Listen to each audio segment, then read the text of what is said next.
자, 질문 하나 드리고 말씀 시작하겠습니다. 사랑하는 성도 여러분, 여러분은 용서를 잘 하시는 편이십니까? 어떻습니까? 이 질문에 대답을 하기 전에 제가 여쭙고 싶은 것이 하나 있습니다. 하나님께서 우리를 향해서 용서하라고 말씀하십니다. 그래서 우리는 용서를 해야 됩니다. 그런데 성경에 보니까요, 하나님께서 우리가 누군가를 용서해 주면 그걸로 인해서 하나님께서 우리를 용서하시겠다라고 말씀하셨습니다. 만약에 우리가 서로 용서할 수 있다면 그러면 하나님께 굳이 회개를 안 해도 되는 것이 아닐까? 물론 하나님께 지은 죄는 하나님께 용서를 구해야 되겠지만 우리가 서로에게 지은 죄까지 굳이 하나님 앞에 용서를 받아야 될까요? 우리가 서로 용서해 주면 되는 거 아닐까요? 다시 좀 질문을 바꿔서요.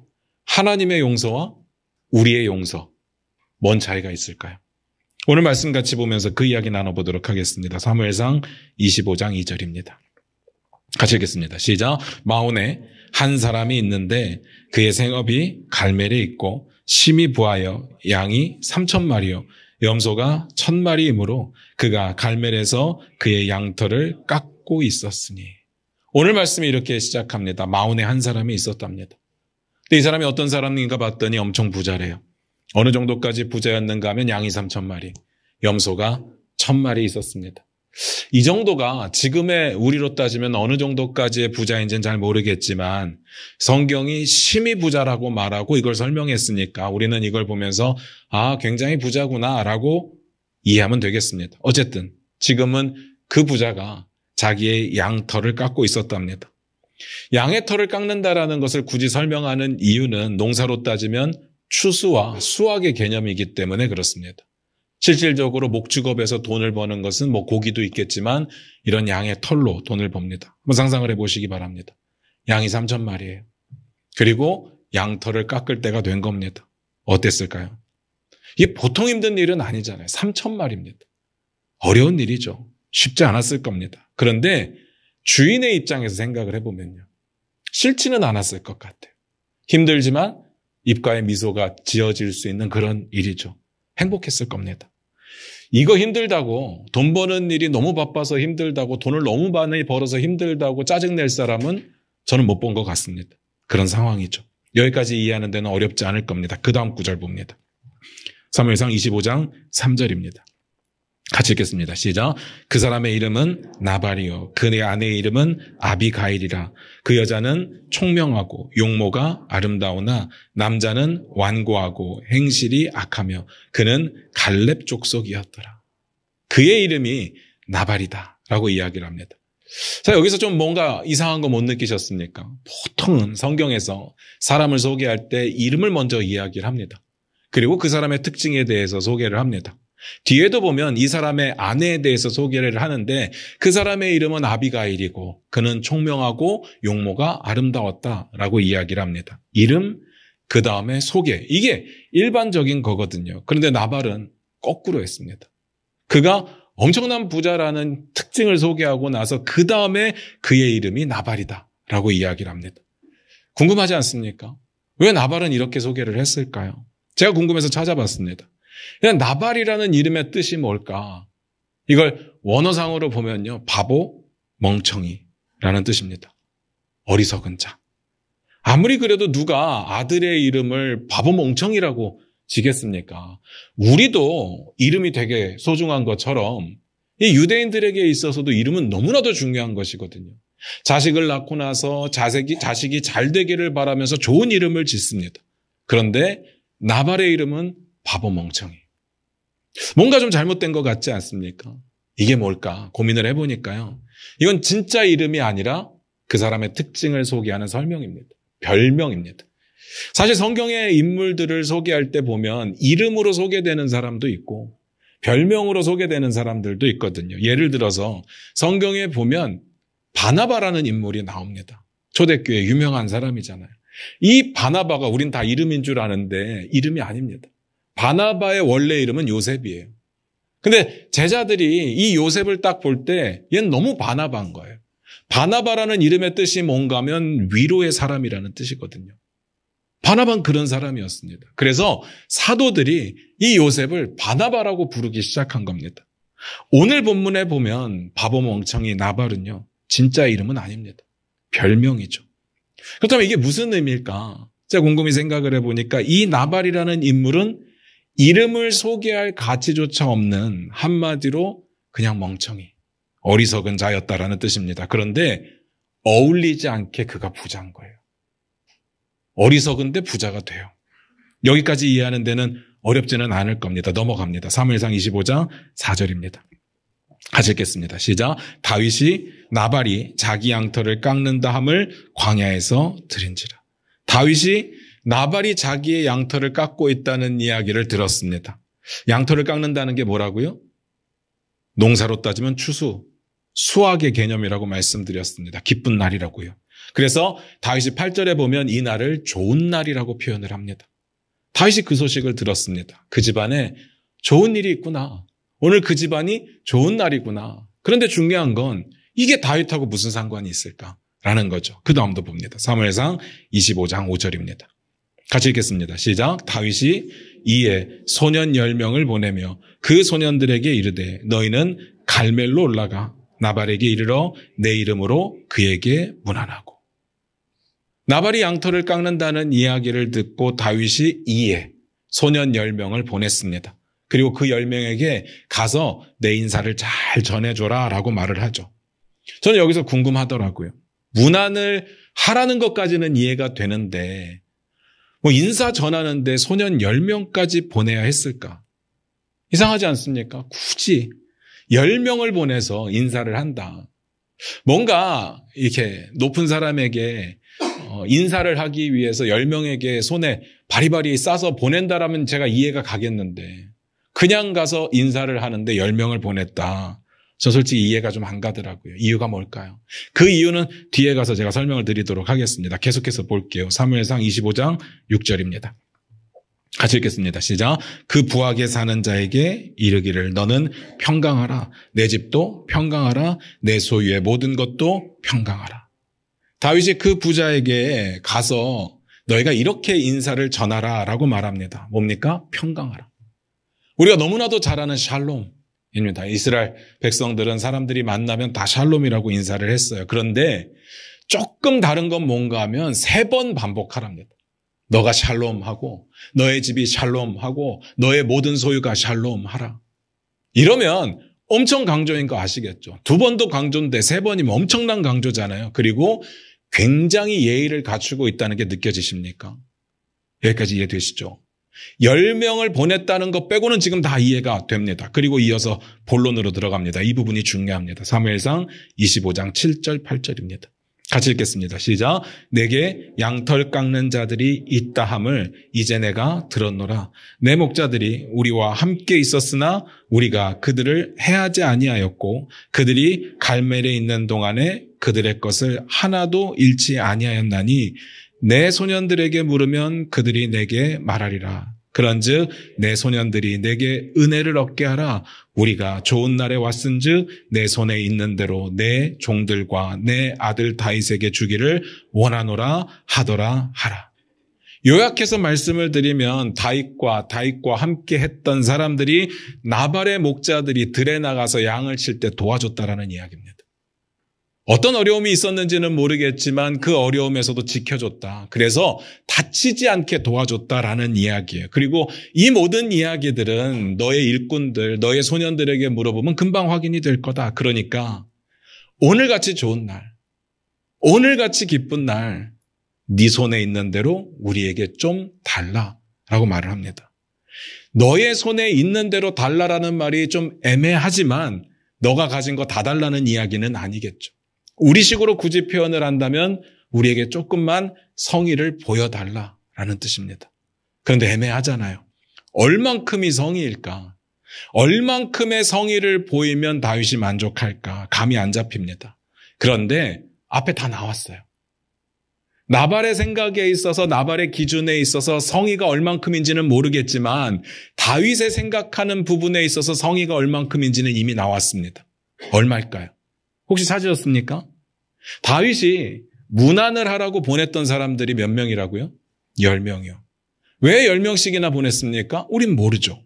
그런데 이 내용을 보니까 알겠습니다. 다윗이 생각하기에 자기가 나발의 목자들을 도와서 지켜줬던 일들, 그래서 내 마음에 편한 대로 성의를 보여주는 대로 나에게 뭔가를 준다면 내 소년들 10명이 손에 들고 올 만큼은 돼야 된다라는 이야기인 거죠. 그 정도가 다윗이 말하는 내 손에 있는 대로입니다. 많은 건가요? 적은 건가요? 그건 잘 모르겠습니다. 중요한 건 다윗이 지금 나발의 사람들을 지켜줬으니까 보호비를 좀 달라고 이야기를 하는 겁니다. 그런데 저는 개인적인 생각으로 이 내용을 보면서 드는 생각이, 이 내용이 어떤 장면하고 이렇게 겹쳐서 보이는가 하면요. 우리가 드라마나 영화를 볼 때 동네 건달들이 이게 각 가게들을 돌아다니면서 내가 너희 지켜줬으니까 보호비를 좀 내놔라, 이렇게 보입니다. 그런 느낌이 들어요. 그래서 보고 있으니까 불편합니다. 아니, 다윗이 어떻게 이렇게 하지? 그래서 이런 궁금증이 생기는 거예요. 다윗을 이해하고 싶은 마음에서 제가 질문을 막 생각을 해봤습니다. 나발과는 미리 이야기가 된 상황이었을까요? 그랬다면 아무 문제 없는 거잖아요. 원래 주기로 했던 거, 원래 받기로 한 걸로 받으러 온 거니까 아무 문제가 없을 것 같은데, 근데 만약에 아니라면요. 이거 진짜 동네 건달들이 보호비 내놓는 삥 뜯는 모습처럼 보인다고요. 평소와 같지 않은 다윗의 모습입니다. 궁금합니다. 뭘까요? 뒤에 보면요, 나발이 다윗의 요구함을 듣고 이렇게 말을 합니다. 사무엘상 25장 10절부터 11절입니다. 같이 한번 읽어봅니다. 같이 읽겠습니다. 시작. 나발이 다윗의 사환들에게 대답하여 이르되 다윗은 누구며 이새의 아들은 누구냐? 요즘에 각기 주인에게서 억지로 떠나는 종이 많도다. 내가 어찌 내 떡과 물과 내 양털 깎는 자를 위하여 잡은 고기를 가져다가 어디서 왔는지도 알지 못하는 자들에게 주겠느냐 한지라. 뭐라고요? 다윗이 누구냐? 이새의 아들이 누구냐? 뒤에 보니까 어디서 왔는지도 모르는 자. 그 내용을 보면요, 진짜 모르는 것 같지는 않아요. 그 내용 중에 종이 주인을 많이 떠난다라는 내용이 있는 걸로 봐서는 다윗이 누군지 알고 있어 보입니다. 그런데 이 내용은 선을 긋는 거예요. 내가 너하고 관계가 없다라는 걸 이야기하는 겁니다. 이유는 사울과의 관계를 생각할 때 누구 편에 서야 되는지, 누구의 줄을 타야 되는지를 어느 정도 알았다는 이야기죠. 그러니까 다윗과는 엮이고 싶지 않다라고 선을 긋는 겁니다. 그러면 다윗에게 보호를 요청했을 가능성은 아예 없습니다. 지금 선을 긋고 싶은 사람이, 연결되고 싶지 않은 사람이, 사울의 편에 서고 싶은 사람이 다윗에게 내 양들 좀 지켜주세요 할 리는 없다라는 이야기입니다. 무슨 말인지 아시겠죠? 그러면 또 궁금해집니다. 왜 다윗은 나발이 원하지도 않았는데 지가 보호를 해주고 이제 와서 보호비를 요청하고 있는 것일까? 왜 이렇게 자기 멋대로일까? 진짜 너무 많은 사람들을 거느리다 보니까 먹고 살기가 힘들어서 건달짓이라도 하려고 마음먹은 걸까? 일단 그 당시 문화를 우리가 좀 이해할 필요가 있는데요. 그 당시 문화와 관습으로는 이런 일들이 일반적이었다고 하더라고요. 힘 있는 사람들이 이런 목축업을 하는 사람들을 도와주고 일정의 아주 작은 금액의 보호비를 받는 거죠. 그러니까 사실은 이거 가지고 뭐 다윗이 건달이 다 됐다라고 말할 수는 없습니다. 우리의 관점에서는 이해가 안 되겠지만 이 당시에는 이게 일반적인 일이었습니다. 다윗이 특별히 잘못한 건 없어요. 그 뒤에 보면 다윗이 이런 것들을 부탁하면서 굉장히 제가 예의를 갖췄다고 말씀드렸잖아요. 샬롬을 3번씩이나 이야기하고 스스로를 뭐라고 이야기를 했는가 하면 당신의 아들입니다 라고 이야기를 합니다. 그러니까 이건 가서 막 깽판 부리고 삥 뜯고 하는 그런 장면은 아닙니다. 다만 만약에 달라고 했을 때 달라고 한 만큼 주면 아무 문제 없습니다. 그냥 그렇게 넘어갈 거예요. 그런데 안 주겠다면요. 그때는 어떻게 해야 됩니까? 다윗이 받아낼 수 있을까요? 안 주겠다는데 뭔 수로 받아냅니까? 아마 여기서 다윗이 할 수 있는 최선의 반응은, 이건 제 생각인데, 다음번에 나발의 일꾼들이 어려움을 당했을 때 안 도와주는 정도? 모르는 척하는 정도가 할 수 있는 가장 최선 아니었을까라는 생각이 듭니다. 결론적으로 단순하게 관습과 도의에 호소하는 거라면 안 주면 못 받습니다. 주면 아름답게 마무리가 되겠지만 안 주면 어쩔 수 없죠. 그럼 어떻게 해야 됩니까? 기분 상했으니까 욕하고 헤어지면 되죠. 더 이상 할 수 있는 게 없습니다. 그런데 그 상황에서 다윗이 어떻게 했을까? 한번 찾아볼까요? 사무엘상 25장 13절입니다. 같이 읽겠습니다. 시작. 다윗이 자기 사람들에게 이르되 너희는 각기 칼을 차라 하니 각기 칼을 차매 다윗도 자기 칼을 차고 400명가량은 데리고 올라가고 200명은 소유물 곁에 있게 하니라. 원래 다윗과 함께 했던 사람들이 몇 명이었습니까? 600명이요. 그 중에 3분의 2인 400명을 데리고 나발을 치러 가겠다는 겁니다. 게다가 보니까요. 이런 이야기를 합니다. 너희는 각기 칼을 차라. 사실 이 장면이요. 전쟁하러 가는 것 같고 뭔가를 죽이러 가는 것 같으니까 당연해 보이지만 다윗하고는 어울리지 않는 부분입니다. 지금 자기와 함께한 사람들이 군인들도 아니고 다윗이 어떤 사람이었는가 하면 다윗이 적을 상대할 때 무기를 의지하던 사람이 아니에요. 물론 무기가 중요하지 않다는 이야기는 아니지만 다윗은 하나님을 의지하는 사람이지 이렇게 무기에 목숨을 거는 사람이 아니었습니다. 한번 찾아볼게요. 사무엘상 17장 45절입니다. 같이 읽겠습니다. 시작. 다윗이 블레셋 사람에게 이르되 너는 칼과 창과 단창으로 내게 나아오거니와 나는 만군의 여호와의 이름 곧 내가 모욕하는 이스라엘 군대의 하나님의 이름으로 내게 나아가노라. 이게 언제 한 이야기인가 하면 이스라엘 역사상 가장 위기였던 블레셋, 그중에서도 골리앗과의 싸움 가운데 다윗이 나갈 때 했던 이야기거든요. 나는 칼을 의지하지 않는다. 창을 의지하지 않는다. 하나님의 이름만 의지하고 나아간다. 이렇게 말을 했었는데 이랬던 다윗이요. 블레셋도 아니고 골리앗도 아니고 골리앗보다 위대한 장수도 아닌데 지금 목축업자 한 사람을 상대로 400명을 이끌고 전원 무장시켜서 잡으러 가겠다는 겁니다. 좀 과하죠. 좀 과합니다. 여기서 저는 궁금합니다. 왜 그랬을까요? 아니 그거 못 받았다고. 그거 대단한 것도 아니잖아요. 소년 10명이 손에 들고 오는 정도 그거 못 받았다고 해서 그 집안을 다 죽이기 위해서 400명이 칼을 차고 간다고요? 좀 너무한 거 아닙니까? 그리고 정식 계약도 아닌데 주면 고마운 거지만 안 주면 어쩔 수 없는 건데 다윗이 이렇게까지 하는 이유가 뭘까요? 그래서 제가 내용을 다시 한번 봤습니다. 뭐가 문제일까? 사무엘상 25장 10절, 11절로 다시 갑니다. 같이 읽겠습니다. 시작. 나발이 다윗의 사환들에게 대답하여 이르되 다윗은 누구며 이새의 아들은 누구냐? 요즘에 각기 주인에게서 억지로 떠나는 종이 많도다. 내가 어찌 내 떡과 물과 내 양털 깎는 자를 위하여 잡은 고기를 가져다가 어디서 왔는지도 알지 못하는 자들에게 주겠느냐 한지라. 이 구절 아까 앞에서 봤는데요. 이 의미가 안 주겠다는 의미예요. 그리고 당신하고는 선을 좀 긋겠다는 의미라고 말씀을 드렸어요. 그런데 다시 읽어보니까 묘하게 기분이 나빠요.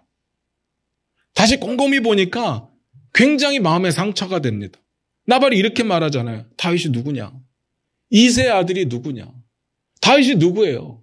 사울이 죽인 자는 천천히고 다윗이 죽인 자는 만만이다. 그 다윗입니다. 골리앗을 죽인 자고 온 이스라엘에 다윗을 모르는 사람이 없어요. 그런데 모른대요. 이게 무슨 의미일까요? 내가 널 무시하겠다는 겁니다. 내가 너에게 모욕감을 주겠다는 거예요. 그러면서 이렇게 이야기를 합니다. 요즘에 보니까 주인에게서 도망가는 종이 그렇게 많다더라. 이 이야기는 사울과 다윗의 관계를 우리가 분명히 알고 있고 내가 다 알고 있으니까 너 여기 와서 잘난 척하지 마라. 종 주제, 도망간 반역자 주제, 도망자 주제 여기 와서 뭘 달라고 하냐. 역시 무시하는 거죠. 내가 내 고기를 어디서 왔는지도 모를 자들에게 주겠느냐. 당연히 안 주겠다는 건데 왜 안 주냐면 너하고 엮이고 싶지 않은 겁니다.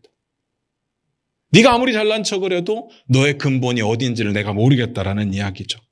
이게 다 무슨 말일까요? 한마디로 말씀드리면 모욕과 멸시, 조롱입니다. 혹시 다윗이 오늘 사건 가운데 어떤 포인트에서 화가 났는지 느껴지십니까? 이렇게까지 말하는 나발이 기분 나빴던 겁니다. 물론 나발이 잘못했죠. 이 정도는 주는 게 맞습니다. 그런데 안 주면 많은 거지 뭘 이렇게 독한 말을 합니까? 안 줄 거면서 나쁜 말 하는 사람들 제일 보기 싫잖아요.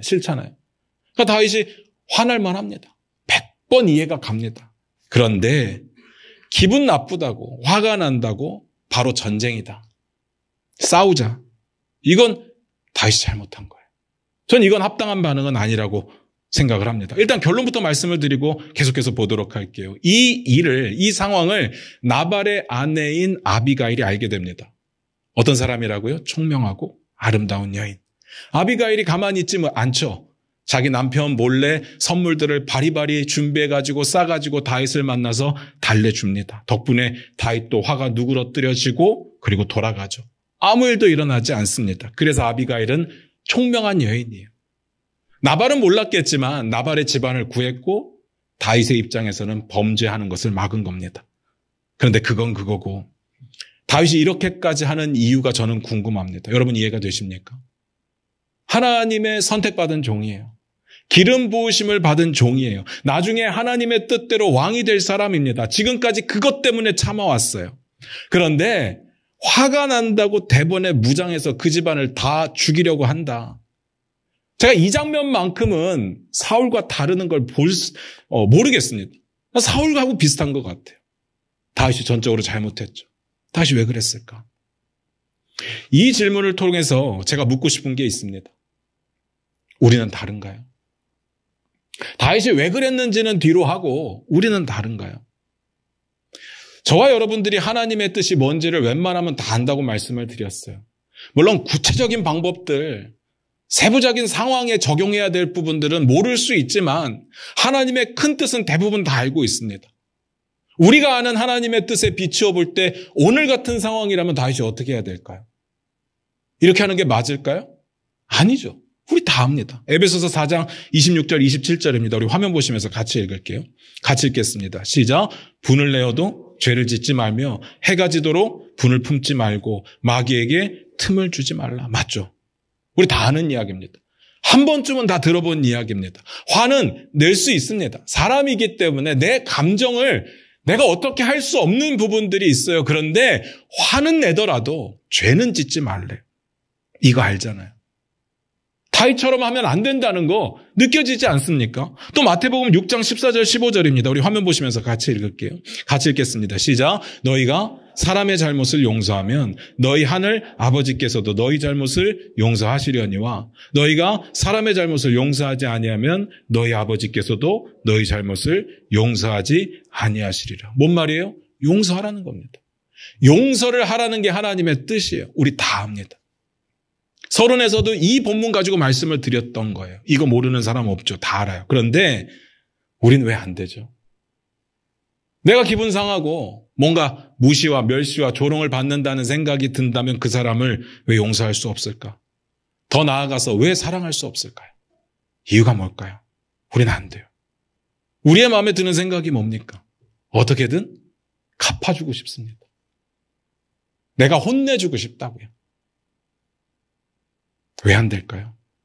하나님의 뜻은 아는데 우리는 용서가 왜 안 되는 걸까? 잘 생각해 보시면요. 우리가 우리의 마음 가운데 생각 가운데 용서하지 못할 이유가 너무 많아서 그래요. 너 그 사람이 잘못된 거 이야기를 해봐. 100만 가지도 더 될 수 있습니다. 그 사람이 혼나야 될 이유, 그 사람이 잘못돼야 될 이유 100만 가지도 더 될 수 있어요. 제가 다윗은 아니지만 지금 다윗의 생각이 막 보입니다. 마음이 막 느껴져요. 평소에는 다윗이 너무 믿음의 사람이었기 때문에 감히 범접할 수가 없었습니다. 제가 말씀드렸잖아요. 우리는 다윗에게서 크게 배울 게 없어요. 너무 위대한 사람이니까. 우리는 오히려 사울을 보면서 반면교사 삼는 게 훨씬 빠를 겁니다. 우리는 사울과 같은 사람들이니까. 그런데 오늘만큼은 다윗이 뭘 생각을 하고 있는지가 보인다고. 뭔 생각을 했을까요? 다윗의 입장에서 생각을 정리해 봤습니다. 오늘 성경에 다 나온 이야기예요. 첫 번째, 나발이 먼저 상식과 관습을 깨트렸잖아요. 뭐 계약서에 사인한 건 아니지만 그 당시는 다 그렇게 했습니다. 그 당시 계약서가 어디 있어요? 다 그런 식으로 했어요. 보호를 해주고 보호비를 조금 받는 것이 그 당시에 사람들이 살아가는 방식이었습니다. 일종의 룰이었다고요. 그런데 안 줘요. 화가 나죠? 화가 납니다. 근데 이것만이었다고 한다면 참았을 거예요. 그런데 보니까요. 나발이 다윗을 모욕합니다. 안 주면 안 주는 거지. 안 주면 많은 거지. 안 줄 건데 왜 무시해요? 안 줄 거면서 왜 조롱해요? 그게 화가 나죠. 근데 더 치명적인 게 있어요. 이 나발은요. 근본적으로 악한 사람이에요. 앞에 나왔잖아요. 완고하고 행실이 악했다. 이런 사람은요, 사회 정의 구현 차원에서라도 내가 혼내줘야 됩니다. 따끔하게 벌을 받아야 돼요. 아니, 나 아니면 누가 하겠어요? 내가 다윗인데. 이런 사람을 내버려 두면 나에게만 그렇게 하겠습니까? 제2, 제3의 피해자들이 분명히 나올 텐데, 문제가 더 심각해지기 전에 내가 다윗인데 내가 이걸 끊어야죠. 나라도 나서서 뭔가 해결을 봐야 되지 않겠습니까? 내가 다윗인데. 하나님께 기름 부음 받은 종, 하나님께 선택받은 종, 그리고 조금 있으면 내가 왕이 될 거니까. 사울은요, 같이 기름 부음을 받았기 때문에 어떻게 못해요. 근데 나발은요, 아니잖아요. 아니, 지까짓 게 뭐라고요. 이 약한 놈이 나를 무시하기까지 내가 해야죠. 아마 다윗은 이렇게 생각하지 않았을까요? 다 성경에 나온 내용이잖아요. 이 외에도 훨씬 더 많이 생각났을 거예요. 저런 사람이 처단돼야 되는 이유, 저런 사람이 혼나야 되는 이유, 저런 사람이 벌을 받아야 되는 이유, 저런 사람이 죽어야 되는 이유, 너무나도 많이 생각이 났을 겁니다. 그리고 다 합당해요. 다 그럴듯합니다. 그래서 제가 이렇게 묻고 싶어요. 진짜 이런 것들 때문에 오늘 죽이려고 하는 걸까요? 진짜 이런 합당한 이유 때문에 이렇게 400명을 무장시켜서 죽이려고 간 걸까요? 전 아니라고 봐요. 이거 죽이고 싶기 때문에 이유를 찾은 거예요. 전 그렇게 봅니다. 다윗이 나발을 죽이려고 하는 진짜 이유가 뭘까요? 아무리 생각해봐도 딱 하나밖에 없어요. 기분 나빠서. 화가 나서. 나 무시하니까 상처받아서. 모욕감이 너무 심해서. 여기 하나님의 뜻 없습니다. 하나님의 나라 없어요. 아무리 그럴싸한 이유를 100만 가지 갖다 댄다고 해도 이건 개인적인 복수심입니다. 다윗이 나중에 아비가일에게 솔직하게 이렇게 말합니다. 사무엘상 25장 33절입니다. 같이 읽겠습니다. 시작. 또 내 지혜를 칭찬할지며 또 내게 복이 있을지로다. 오늘 내가 피를 흘릴 것과 친히 복수하는 것을 내가 막았느니라. 뭐라고요? 너가 오늘 내가 친히 복수할 뻔했는데 네가 막아줬다. 이 모든 상황에 다윗의 반응이 개인적인 복수심으로 시작됐다라는 것을 인정하는 고백이에요.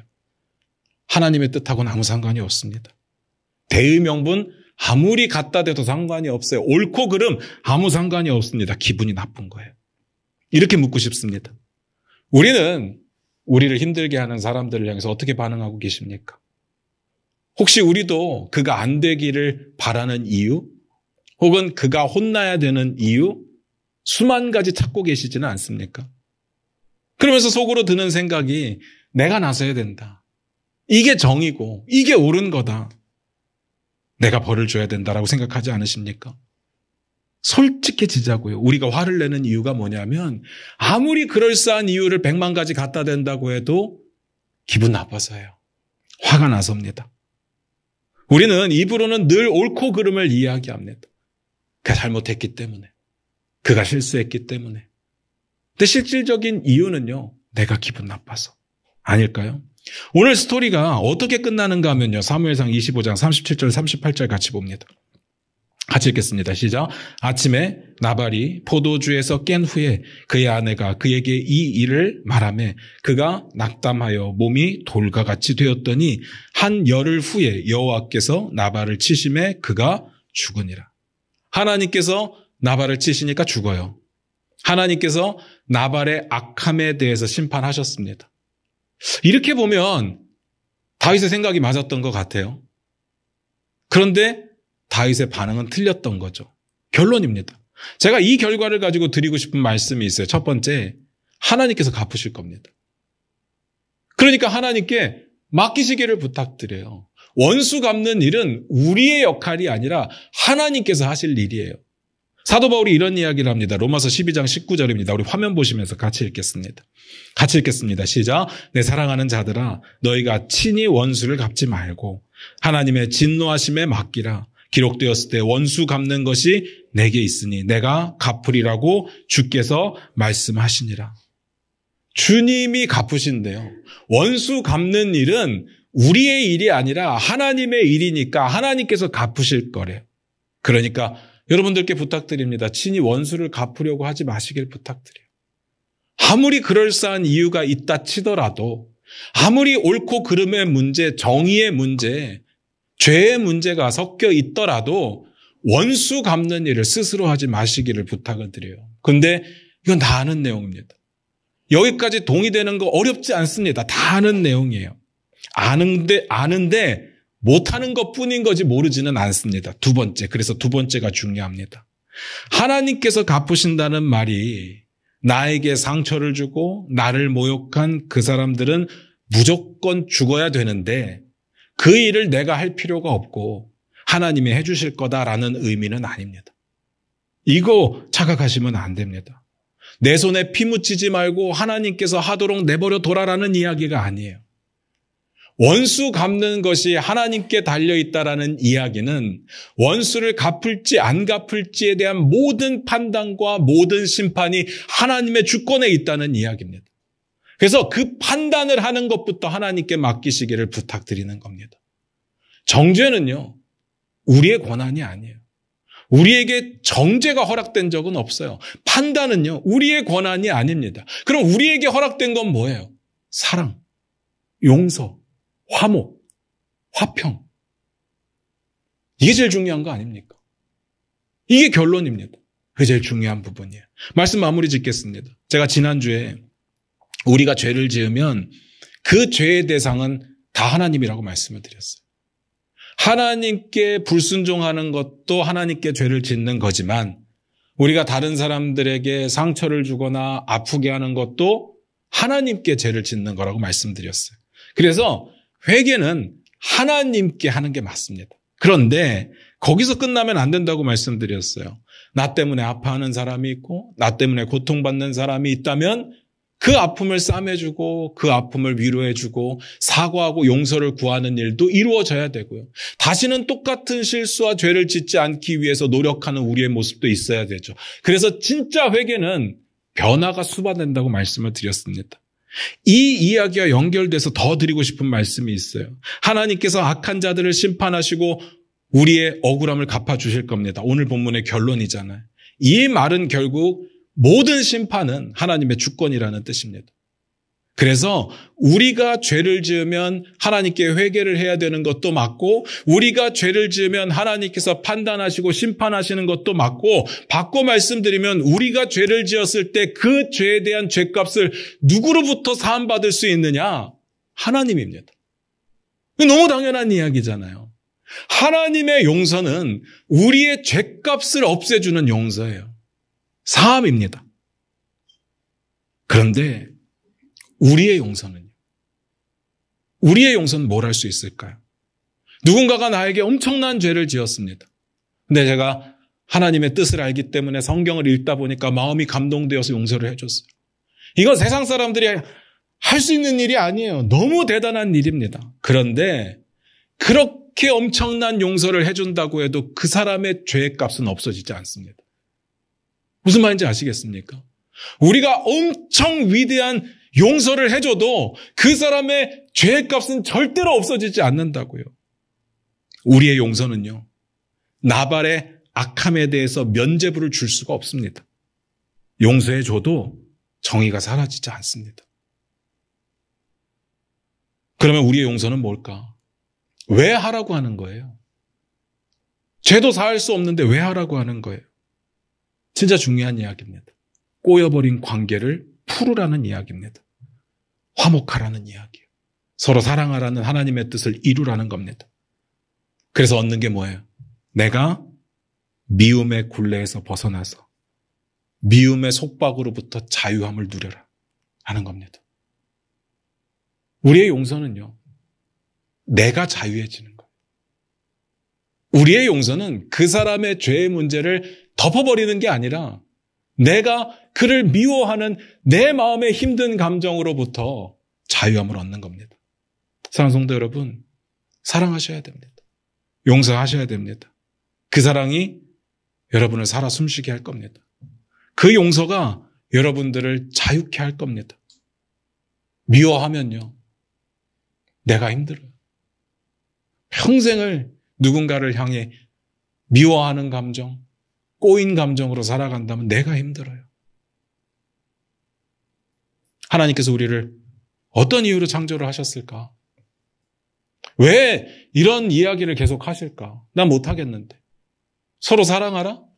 아니, 내가 좋아하는 사람은 사랑할 수 있지만 나에게 힘들게 하고 불편하게 하는 사람 사랑할 수 없는데, 나에게 엄청난 피해를 입히고 힘들게 한 사람 용서할 수 없는데 왜 맨날 사랑하고 용서하라고 이야기를 하실까? 제가 곰곰이 고민해봤습니다. 하나님이 우리가 이 땅에 살 수 있도록 창조하신 이유가 뭘까?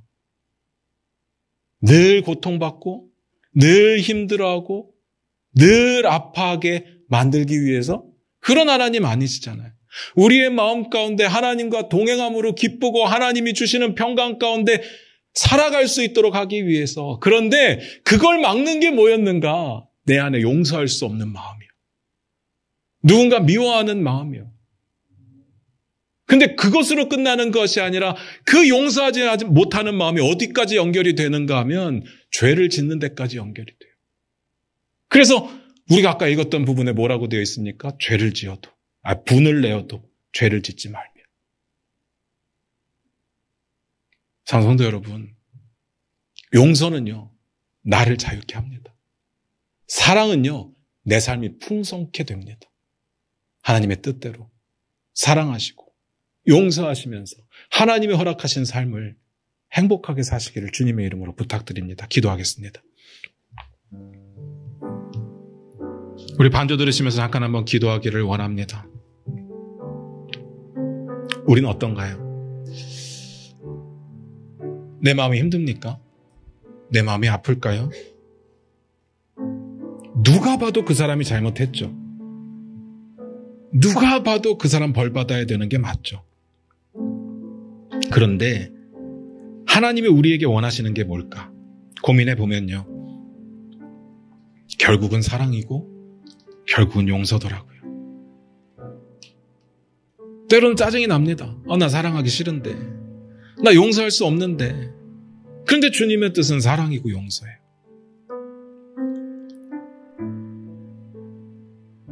생각해 봅니다. 내가 내 마음대로 용서하지 않고 내 마음속에 계속 미워하면 내가 행복할까요?